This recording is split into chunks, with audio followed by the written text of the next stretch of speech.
Oqtovni foydasi, o'rtoqlar, mana qaranglar.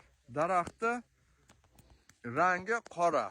Qora o'zlaring bilgandek issiqni o'ziga tortadi. Oq mana oq. Oq issiqni qaytaradi. Hozir mana qor bor, kun chiqib turadi. Hozir kun issig'i qorga urib qaytarganda mana daraxtga tegadi. Daraxtda masalan o'ziga tortadi. Tashqarida hozir 8-10 gradus issiq. Mana kun chiqib turadi issiq.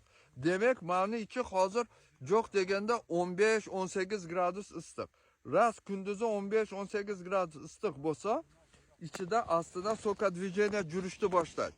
Soka движение boshlaganda, kechqurun kun botgandan keyin qor bor, sovuq, qish deganda kechqurun 5-6 gradusgacha minus bo'lib o'tadi.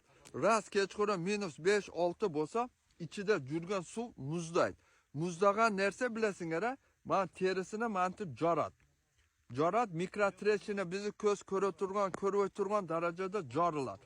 Jorilgandan keyin odamlar jelim chiqyotadi, o'riyotadi, terisi shilinyapti, qurg'ayotadi degan kasalliklar shundan chiqadi.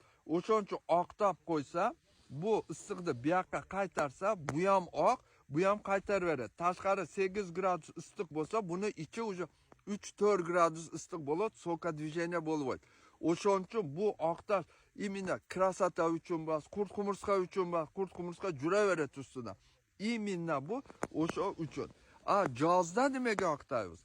Jozda oqtashning foydasi bu qora eshikda 25-30 gradus issiq bo'lsa, bu qora issiqni o'ziga olsa 50-60 gradus bo'lib ketadi. 50-60 gradus bo'lib ketganda mana solnechniy ajok bo'ladi, kuyadi. Kuyganda ichida kletkalar o'ladi. O'shandan yana jelim chiqadi, qurg'aydi, shu menen daraxt o'ladi. Shu oqtashning foydasi shu. Hurmatli jamoat, sog' bo'linglar, omon bo'linglar, ishlaringizga egillik, cho'ntaklaringizga Alloh baraka bersin. Video yoqqan bo'lsa, like dan bosamiz, kommentariyalarni yozamiz. Hurmatli jamoat, shu kimda bog'lari bo'lsa, shu videoni jo'natgili, el foydalansin, shu oqtash kerak. Shu kunda ham oqtagan yaxshi.